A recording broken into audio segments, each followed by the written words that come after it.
morning. Mike Seeclander live with you. We're talking about rifle reloads and transitions, and I'm also going to address a bunch of questions that I got about the drop, dry, pull press. I talked about the drop, dry, pull press in last week's live stream in terms of how to control really any long gun, and I got some really compelling and good questions. I'm going to talk to you about that. Then we'll talk about when and why to transition, why would we transition to a secondary weapons system, how to transition to a secondary weapon system, and then how to do a reload. So how I'm typically thinking about my reloads. Now, as always with these live streams, and by the way, folks, if you don't know who I am, my name is Mike Seeclander. Good morning. If you want to check out my bio, go to shooting-performance.com or MikeSeeclander.com, which we just updated with a bunch of free reports and stuff like that. But if you're joining me with your long gun, I'm double checking and looking down inside my chamber. One of the things that I want you to pay attention to in terms of your AR system or PCC or whatever else is when you're unloading and clearing and making sure you're safe, you literally have to look down in the chamber. I know we sometimes, as instructors say, physically and visibly check the chamber, but I can't really get my finger down the chamber, so I need to actually look and make certain that there's nothing inside that chamber, okay? Now, in terms of what I'm using this morning, magazines, one has dummy rounds in it, one is completely empty. So if you're going to do whatever you're going to do with me this morning, do me a favor and please make sure you are absolutely, positively 100% empty. Make sure you don't have any live weapons. So this one is clear. If you haven't seen this, I cleared this and checked this. So get rid of your live weapons and ammunition. And by the way, I do have a secondary system on. I actually have one of my Wilson Combat modified Glocks. This is a Glock 19 with the red barrel. You all have seen the red barrel before. That's made by Coolfire Trainer. Check this out. And no, I did not just shoot around in my ceiling. This sucker is filled with compressed CO2. So when I'm working techniques and I'm working on, for example, transition, I get felt recoil. So it's really kind of a cool tool to utilize for what I'm doing. Okay, by the way, so I'm using two different systems. My Wilson Combat AR. This is the shorter barrel rifle that I have normally with a suppressor on it. I took the suppressor off this morning. And then I have my Wilson Combat Glock 19.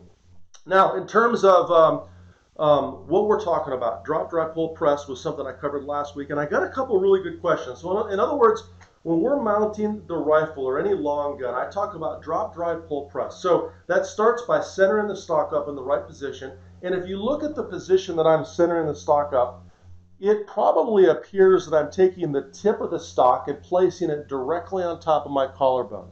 And that's not necessarily the case. The tip of the stock for me is actually below my collarbone, somewhere here on the pectoral muscle. So I'm not actually mounting the rifle directly on the collarbone. To mount on the collarbone will be up here. That's too high for me. So my rifle is mounted slightly low, but it's not so, for example, so low on my chest where I have to bring my head down. So some of the questions that I got on the drop, dry, pull, press were if you're mounting the rifle on the collarbone and you're using the same technique for, a heavy recoiling shotgun, like a 12 gauge or a hunting rifle, could that damage your collarbone? Certainly it could damage your collarbone. But remember, the toe of the stock itself is more on my pectoral muscle versus directly on my collarbone. Now, if you've been doing your job, and this goes for you ladies as well, and going to the gym or doing your push-ups on a regular basis, we're going to start to build that structure so you have bigger pectoral muscles. And I'm not even going to go down that road. But my point is, the toe of the stock is not directly on my collarbone. Now, one more thing about this is some people ask, Mike, you say center the stock up. So I can't technically get the stock directly on the center of my chest, right? That wouldn't make sense at all because I couldn't get my face on the rifle. So where is the stock actually going to go this morning? Like the stock is not directly on the center of my sternum. It has to be off to the right-hand side or the left-hand side of my chest, facilitating that cheek weld. But what I want is I want the stock mounted as centered as I can get it without starting to creep farther out of my shoulder. Remember, the farther out of my shoulder the stock is, this is simple physics, folks, the more leverage the rifle has against me. So, a simple motion or movement of a half an inch in, so an additional half inch in where I'm centering that gun up, gives the gun less leverage against my body because the more it's out of my shoulder, the more it has the ability to turn my shoulders, okay? So, and one last question, I had a viewer ask, how low does the stock go, right? Because he feels when he's trying to build his cheek weld, the question specifically was, is the cheek weld like right up here high on the cheekbone? And the cheek weld is actually below, for example, the cheekbone. It's, in the fleshy portion of the cheek itself, where I'm actually taking kind of that fleshy portion of the cheek and driving it into the rifle stock. Like you can see my little chubby cheeks there. That's where my cheek weld is. It's not like on my jawbone or directly on the bone in my face. I suppose if you had a very prominent facial structure, right, you could probably be there and maybe be in the wrong spot. But when I'm working rifle and shooting a lot, and I'm driving the gun up to my face, it's physically in contact with my face a lot. We're talking about transitions today. So when I look at transitions, let's talk about the principle of a transition. First of all, let me define it for you. What is a transition? A transition is you flowing from one weapon system to a secondary weapon system if, for example, the primary weapon system stops working. So, for example, if I'm in the position, obviously, I don't have a magazine, but I'll put an empty magazine in the gun, right? And you're in a position where, you're defending your home, and you mount the rifle, and you go to fire a shot, and you get a click. Or you try to fire, and you get a dead trigger. Maybe you don't even know what it is. It clicks or it doesn't click, but you have a dead trigger, so you're trying to fire the gun, right? And here's a rule. If I'm in room distance, in a structure, like in my home, in the living room, in the kitchen, whatever else, I'm in pretty much close proximity with a potential threat. I tried to pull the trigger. Here's my general thought on this. If I'm armed with a handgun and this gun doesn't work, I'm automatically dumping the rifle and getting the handgun into play, if that makes sense, right? When might you not transition? Well, you may not transition if you would routinely grab a rifle and not be armed with a handgun. So, for example, my home defense setup, my home defense weapon is primarily a handgun. I probably would not grab a rifle. So, when would I grab a rifle? Well, maybe I would have a rifle on at a time when I was out and about in a vehicle. Maybe, I don't know, maybe, this seems, I think, far-fetched sometimes, but maybe I'm in a situation where there's some sort of mass chaos going on, like a Hurricane Katrina, a massive ice storm that shut things down, some sort of power surge or outage or EMP, whatever. Something has caused society to an extent to degrade. I'm not going to say the word collapse because I think that's, for some of our minds, that's a little bit far-fetched. We say collapse, but you know what? The LA riots, Hurricane Katrina, all these different things, the major ice storm that my buddy Rich wrote about in his 2-part article on our site. Society didn't completely collapse, but society certainly degraded substantially to the point where normal rules no longer, apply, if that makes sense. So maybe I have my rifle in my vehicle because that's happened, and I decide, for whatever reason, to get my rifle out, right? So now I'm armed with the rifle. At that point in time, I'd probably be armed with a handgun. So in that case, I would transition. So let's talk real quickly about the transition. Now, when I do the transition, I'm going to include fixing the rifle as part of the process, right? So I'm going to take a magazine. This has dummy rounds in it. By the way, if you're doing this with me, do me a favor, double check your gear. It's really easy to get a non-dummy round on your rifle or whatever else. And I'm going to put this thing in my back pocket. Now, you may be asking, hey, Mike, why are you putting the magazine in your back pocket? Why not some really cool tack vest with, magazines all over the place and all kinds of cool ninja gear or whatever else? Here's the reality. I typically, if I had the rifle, if I grabbed my rifle, I would not have donned a vest plate carrier. I have one, but I would not have donned one. I probably would grab this out of my garage safe, or I would grab this out of the back seat of my vehicle where I'm not driving around town with a plate carrier on. So for me, when I'm talking about reloading and practicing a reload, I'm going to be practicing reload from a position that I would normally have my magazine. And by the way, I see all of you coin members jumping on. Shout out to you coin members. We got 160 people on. We're going to hit 200 today. There's no doubt about it if you take a second to share. So my point there is train like you would actually be. So if you're a police officer and you're going to have a plate carrier and a vest or whatever else, train like. Maybe you're a supervisor on a police department and you wouldn't have a plate carrier on, and if you grabbed a defensive rifle, your tactical rifle, patrol rifle, you would just throw an extra magazine in your back pocket. So train like you would do, if that makes any sense, okay? So in this particular case, I've got my rifle. Zombies have attacked. And I mount the rifle and I'm trying to shoot a zombie, right? And I get a click or a dead trigger. Gun's not going bang. Now, this is where I see a lot of people do a second and they assess and they look at the rifle. Here's the deal, folks. If you're at very close distance and the gun's not working, I don't want to take the time to assess anything. I don't care what's happening here. What I care about is that person. So the second I realize there's a dead trigger, I'm going to transition. Now let me show you my method of transitioning. When I transition, I'm taking the rifle itself and I'm moving it into a position where I'm catching it on the corner of the magazine. Now this is a little different than a lot of people. This is actually slightly different than most people I've found. But for me, it was a faster way to get the rifle out of my way and also do it when I was moving. So instead of just dropping the rifle, you could see the problem with that, right? I'm not going to just drop the rifle. That's going to hurt. I wanted a method where I could very quickly guide the rifle out of the way. So all I'm doing is I'm taking it and I'm literally twisting it slightly like this and grabbing the rifle so I can move it out of the way. So I can also do this transition as I'm moving. And I'm very, very aggressively, let me slow it down, controlling the rifle. So now I'm transitioning it and swinging it past my body. Now this hand, my strong hand, is looking for the handgun. As quickly as possible, I want to be building my grip on the handgun, chopping under that trigger guard, getting my two-handed grip, and firing those shots. Now, what do I do after I fire the shot? So, zombie's down. He's laying on the ground. He's dead. I shot him in the head because you have to shoot zombies in the head. You know that, right? So zombie is down. He's laying on the ground. And I'm like, hey, there might be more zombies coming, so what do I need to do? Okay, what I'm going to do is I'm going to look for more zombies, and I'm going to finish my scan. One of the things that I see people do in transitions is they fire their shots, boom, boom, boom. Then they throw the handgun in the holster, and they try messing with the rifle. Here's the deal. We need to figure out if there are other zombies that are about to run up on us, right? If there are other zombies, we need to address the other zombies. You guys like the zombie motif? It's almost Halloween here, right? So you get what I'm going with this anyways. So I'm looking for other zombies, right? Are there any other zombies around? If there are no other zombies around, then I can grab that rifle. I can do a quick assessment and say, okay, man, what's going on with the rifle? Man, it's shot up. It's damaged. It's broken, right? I can't fix it. Or, well, bolts to the rear. I can do a reload. Or if that's just a malfunction, I can clear a malfunction. Now, notice when I do this, I keep the handgun out. So I can shoot a zombie if I needed to shoot a zombie. Does that make sense? Right?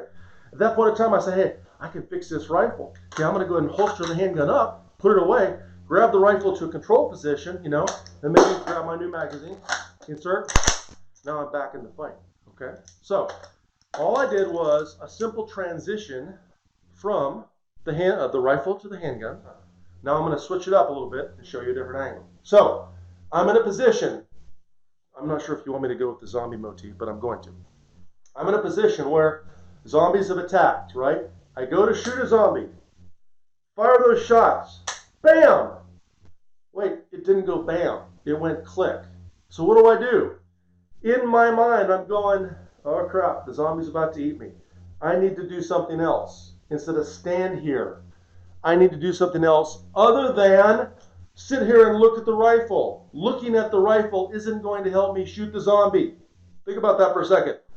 So what I'm going to do is click, dead trigger. My brain says, hurry, transition the rifle. Remember, the control of the rifle is a simple twist and catch.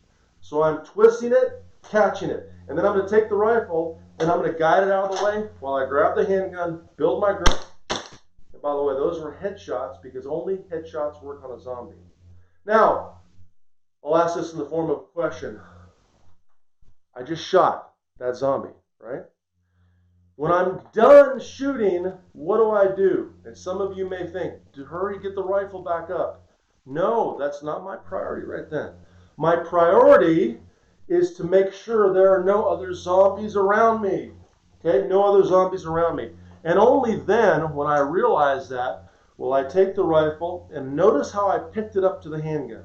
So now I'm in a position where I could shoot if I need to, but I picked it up so I could assess that rifle. I look down and I realize I can fix this. This is a simple malfunction or it's a simple reload situation. And then I'm going to put the handgun back in the holster, go to a position of control. Now let me talk about my position of control real quick. For me, oftentimes my position of control when we're talking about defensive or tactical stuff is to have it underneath the armpit. So all I do is I'm going to take the toe of the rifle stock and I'm going to have it just under my armpit. For most of you, right, especially if you are smaller and maybe less able to control the rifle, your best position to control is probably going to be under your arm versus up on your shoulder. There's nothing wrong with up on my shoulder. Like when I reload my PCC or do some fast reloads, I load on my shoulder, but I'm actually holding the entire weight of the rifle. So my best position to control, and one I recommend for you, is just tucked just slightly under your arm. And then I can take that rifle itself, I can drop the magazine, grab the new magazine, and I'm going to grab it in what I call a beer can grip, if that makes sense, okay? So underneath the magazine, I'm going to insert the magazine into the gun, and you can charge it with the charging handle, or you can hit, obviously, the bolt release. In this case, the bolt was forward. If the bolt were to the rear, I typically tend to manipulate the guns on the bolt release. So let me actually put an empty magazine in a second. You guys see that? That was live on Facebook. That was pretty damn good, wasn't it? So when I'm doing my loads, I'm normally going to come in to the magazine well, right? And then my magazine or my bolt release is literally right above my thumb. So I still have the exact same grip. I've inserted the magazine. Watch how my thumb rotates right up. I'm rotating right up to that bolt release, and then slide my hand forward to do the reload. So I'm done with that reload, okay? Hand slides forward in the position of control. So here's the deal. The transition is a simple process, but it's important that you follow the steps, right? The reason why I'm doing these things is incredibly important. So let's talk about that real quickly. Granted, we mount the rifle, we try to fire a shot, we have a dead trigger. We're going to transition when? Let me ask that in the form of a question. And here's the answer. If we're at room distance, so we're close, and we have a handgun. If we don't have a handgun, then we would just reload or fix the malfunction with the rifle. So, dead trigger. I have a handgun, right? So I'm going to transition. Let me slow it down. My initial movement on my position of control is to take the rifle. I'm going to rotate it just like this. As I rotate it like this, I'm going to catch the corner. Everybody see the corner here? Okay. So I'm rotating it, catching. And then once I rotate and catch, I'm going to take the rifle and move it out of the way. So I'm going to rotate, catch, move the rifle out of the way. Now notice when I did that, I'm drawing the handgun. It's very, very quickly. I'm literally grabbing my handgun as I'm transitioning the rifle out of the way. Let me do that again. So if I had to do a one-handed transition, I literally could be transitioning, boom, and shooting that quick. The one-handed transition, by the way, is slightly faster than the two-handed transition. But the reason I'm rotating and doing this is so I can very quickly get the rifle out of my way. Now watch what my left hand does after I get the rifle out of the way, okay? It came right up to Bill Decker. Boom, fire those shots. Now let's talk about the process. I will remind you the process. This is now my primary weapon system. This is not my primary weapon system. It's dead. It didn't work. Think about that. This is my primary weapon system. So at that point in time, I'm scanning and hunting and fighting and shooting or whatever you need to do. This is the primary weapon until I take a second to assess. Okay, that rifle is empty. I can fix that. That's when I would put that away, right? Tuck to my position of control. Of course, my magazine would be in my back pocket. I didn't put it there before. So I went to my position of control and do my reload, right? So I'm tucking the position of control, dropping, grabbing the new magazine, beer can grip, in. So there's a little bit of a tug there. Okay, watch the insertion. Insert. You can't see it, but I tug. I want to know for a fact that when I insert this sucker, it's not going to come back out. So insert, tuck, thumb goes up, back to my position. Okay, so I've done everything in a seamless manner where I transitioned. Handgun's the primary weapon system. I scan and finish the fight. Okay? Finish scanning. I'm safe, good to go. Assess the weapon.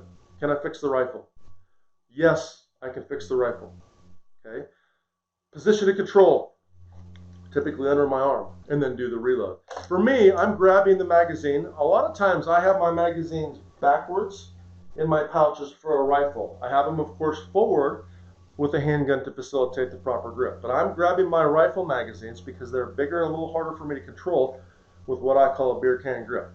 There are some very successful shooters that also grab their magazines, their rifle magazines, just like they grab their handgun magazines. I don't do that, and I'm not against that. I know my good buddy, one of my good shooting buddies, does this, but I am typically grabbing in a beer can grip. I am inserting, tug, hit the bolt release, back up into my shooting position. It would not be wrong for me to insert, run back to the charging handle.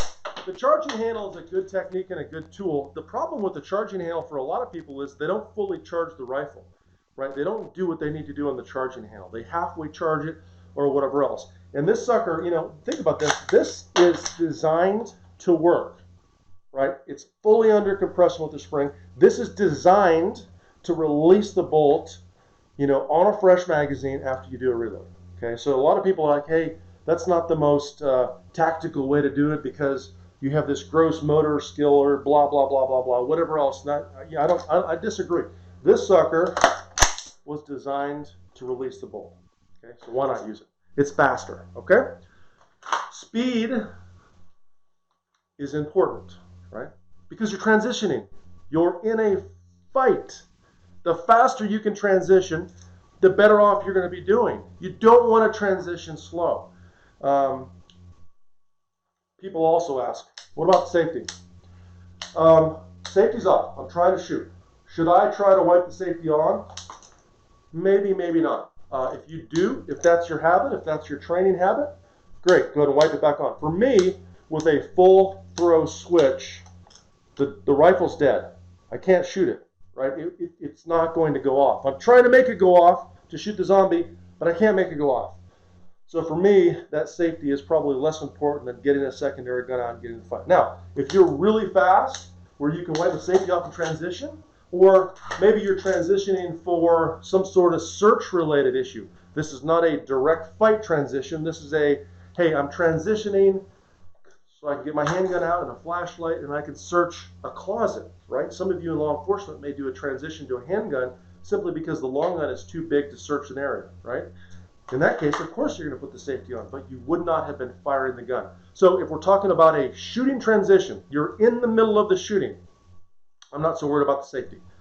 If it's a non-shooting transition, of course, safety should be on anyways, okay? Someone asked about the sling. This is actually the Magpul, what is this, the MS3 or whatever it is? This is the one you can use as a single point or a 2-point sling. So this is the Magpul. I have it on a single point swivel and set up as a single point system. I am a little better with a single point system, but saving more and finding a way to allocate resources to the best gear you can buy is always the way to go in firearms. You know, we can do budget food shopping. We can have more of a budget car, budget clothes, or whatever else. But we're talking about a system that you may depend your life with. Buy the best gear you can. I'm a big fan of the Magpul stuff. If I were to run a full-time 2-point sling, I would probably run Kyle Lamb. I would run Kyle Lamb's sling, I think. I think it's a great sling and a great system, so if you get that. So we talked about a lot of things this morning. If you're a YouTuber, if you're watching this on YouTube, we'll post this sucker edited later on YouTube. Thanks for joining me, YouTubers. Do me a favor, YouTubers, as always, you know, if you have a question about the sling, the gun, the gear, or anything I talked about, the transition, please post your question, and I will address your question. I always go back on YouTube the day after and answer those well, 100% free. If you have an interest in the full program, go to MikeCClender.com. There's a bunch of free content on there, a bunch of free reports. There's no obligation, but you can also look at the full defensive rifle training program. The book is also on Amazon. I think you would like it and appreciate it if you're into reading about this kind of stuff. All right, so that's all I have for you. Don't forget, you know, if you're working on transitioning, you know, you've got to practice the stuff. So put your unloaded rifle on. If you're going to wear a handgun, put your unloaded handgun. If you're not going to have a secondary system, then practice your reloads, you know, and practice those techniques. Do the repetitions, do the work, because, you know, the deal is without the work, you get nothing, right? Folks, have a great weekend. Stay safe. And Sean, I like your recommendation there. Join AWS, ACSS. You won't be disappointed. MikeCClender.com to learn more about those facilities. See you.